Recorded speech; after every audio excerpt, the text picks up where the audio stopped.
Assalamualaikum warahmatullahi wabarakatuh. Jumpa kembali dengan saya, Ibu Rizka Anggi, dalam pembelajaran daring bahasa Indonesia. Ya, anak-anakku, pada pembelajaran daring bahasa Indonesia ini, kita akan mempelajari tentang bab 3, ya, yaitu tentang teks editorial. Nah, dalam hal ini kita akan belajar bersama tentang mengidentifikasi informasi penting dalam teks editorial.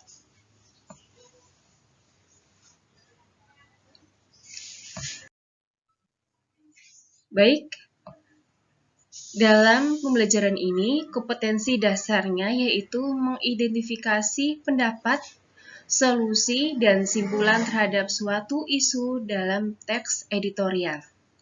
Ya, kemudian untuk indikator pembelajarannya yaitu mengidentifikasi pendapat, solusi, dan simpulan terhadap suatu isu dalam teks editorial. Dan yang kedua, indikatornya yaitu menyeleksi ragam informasi, fakta, dan opini sebagai bahan teks editorial.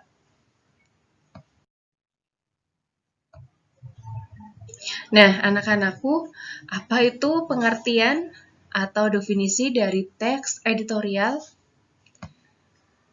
Teks editorial itu adalah teks yang berisi pendapat atau opini, ya, atau pandangan redaksi media yang bersangkutan terhadap suatu peristiwa yang menjadi sorotan, fenomenal, dan kontroversial.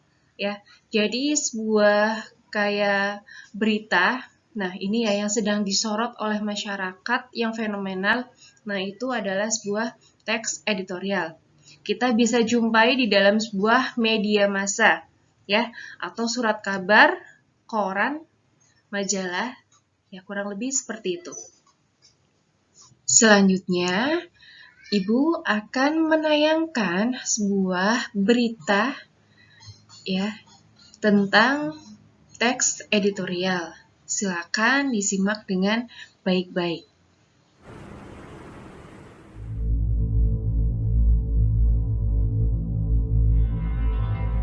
Kehadirannya mungkin tidak begitu terasa, namun efeknya tidak bisa diremehkan. Lalu, seberapa buruk sebenarnya kualitas udara di Jakarta? Peningkatan jumlah kendaraan jadi salah satu penyebab kualitas udara memburuk. Yang lebih mengerikan, ada jenis polutan yang tidak terasa namun lebih berbahaya. Polutan ini berasal dari pembangunan PLTU dalam radius 100 km di sekitar Jakarta. Kualitas udara di Jakarta dipantau melalui alat mengukur kelas udara milik Dinas Lingkungan Hidup yang tersebar di 5 kota administrasi ibu kota, seperti di Bundaran HI, Kelapa Gading, Jagakarsa, Lubang Buaya, dan Kebonjeruk. Alat ini sekaligus dijadikan untuk mengukur efektivitas upaya penanggulangan polusi udara. Lalu, apa yang bisa kita lakukan? Selain penggunaan masker yang benar, kita bisa ikut mengurangi polusi udara, seperti tidak membakar sampah, mengurangi rokok, mengurangi produk kemasan, hingga beralih ke moda transportasi publik yang... Baik anak-anakku, itu tadi ya tayangan sebuah berita. Setelah kita menyaksikan berita tadi, yuk kita analisis isi dari informasi beritanya. Ada apa saja? Yang pertama, polusi udara di Jakarta merupakan fakta. Kenapa? Karena kita mengetahui bahwa di Jakarta itu ada polusi udara. Ini memang fakta ya, benar-benar terjadi. Kalimat yang kedua, polusi tidak dapat diremehkan walau efeknya tidak terasa. Merupakan opini kritik. Ya, ini merupakan pendapat. Kemudian kalimat yang ketiga, peningkatan jumlah kendaraan diduga menjadi penyebab utama. Kalimat ini merupakan opini prediksi, ya. Kenapa? Nah, di sini merupakan kalimat ini ya, dugaan ya. Jadi peningkatan jumlah kendaraan, nah ini diduga menjadi penyebab utama. Kemudian kalimat yang keempat, Polutan dari pembangunan PLTU dinilai lebih mengerikan dan berbahaya. Merupakan kalimat opini penilaian.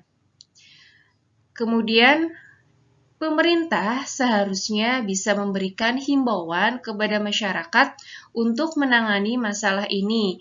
Kalimat di sini merupakan kalimat opini harapan.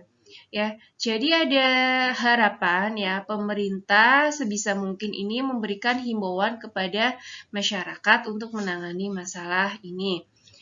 Kemudian kalimat yang terakhir, menggunakan masker yang benar, tidak membakar sampah, mengurangi rokok, dan beralih ke model transportasi publik untuk mengurangi polusi.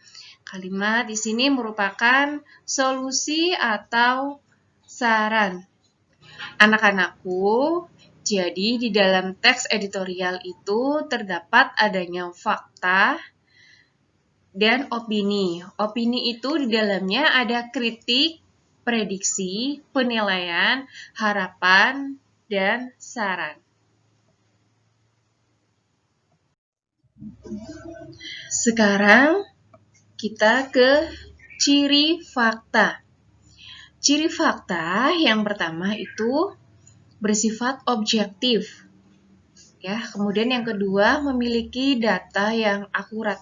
Nah, di sini biasanya sebuah kalimat fakta itu ada datanya ya berupa kayak seperti angka statistik seperti itu, kemudian berupa diagram atau grafik. Yang ketiga benar-benar terjadi dan yang keempat mengandung kepastian. Sekarang untuk ciri opini. Ciri opini, satu bersifat subjektif, dua mengandung pendapat pribadi atau orang lain, yang ketiga mempunyai kata bersifat relatif atau kemungkinan. Untuk ciri opini di sini, Ibu tambahkan biasanya itu menggunakan kata seharusnya, ya, kemudian bisa jika, atau menggunakan kata kemungkinan atau mungkin, ya, kurang lebihnya seperti itu. Baik, lanjutnya. Nah, perhatikan kalimat berikut, ya, diperhatikan. Coba, Pertamina menaikkan harga LPG tabung 12 kg lebih dari 50%. Nah, anak-anak, sekarang coba tebak kalimat berikut ini termasuk fakta atau opini. Ya, betul, termasuk dalam sebuah fakta. Ya, karena memang di sini jelas ya, ada data yang akurat. Tabung 12 kilo lebih dari 50%. Ini ya. Berikutnya, pemerintah mendapatkan keuntungan besar dari penambangan minyak dan gas bumi. Ayo, silakan anak-anak ditebak kalimat tadi termasuk ke dalam. Ya, betul, opini. Ya. Jadi di sini kalimatnya itu termasuk opini, ya. Ada pemerintah mendapatkan keuntungan. Ya, sebuah opini atau pendapat. Baik, anak-anakku, itu tadi penjelasan dari Ibu ya tentang mengidentifikasi informasi penting dalam sebuah teks editorial.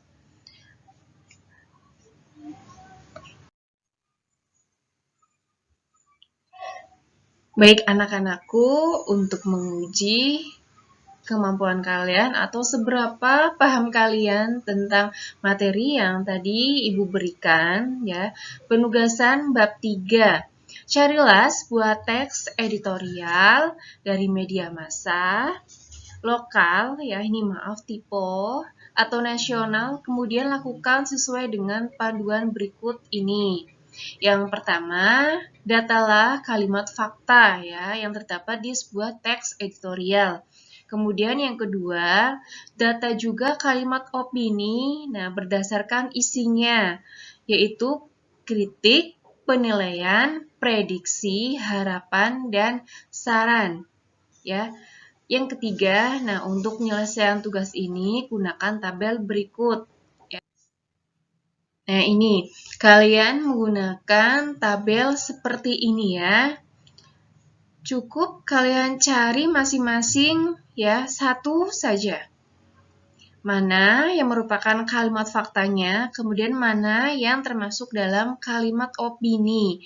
Opini di sini berdasarkan dengan kritik, penilaian, prediksi, harapan, dan saran. Seperti itu. Ya. Dan di sini Ibu minta nanti pengirimannya ke Google Classroom ya, Bahasa Indonesia kelas 12. Kemudian teksnya atau teks editorialnya itu kalian cantumkan, kemudian jawabannya menggunakan tabel seperti ini. Ya, Ibu rasa itu saja materi pembelajaran daring Bahasa Indonesia yang bisa Ibu sampaikan. Jika ada beberapa hal atau materi yang kurang jelas, silakan tanyakan langsung ke Ibu ya. Monggo bisa japri melalui WhatsApp Ibu. Sekian ya pembelajaran dari Ibu. Terima kasih anak-anak, tetap semangat ya dan selalu tetap jaga kesehatan. Sekian, wassalamualaikum warahmatullahi wabarakatuh.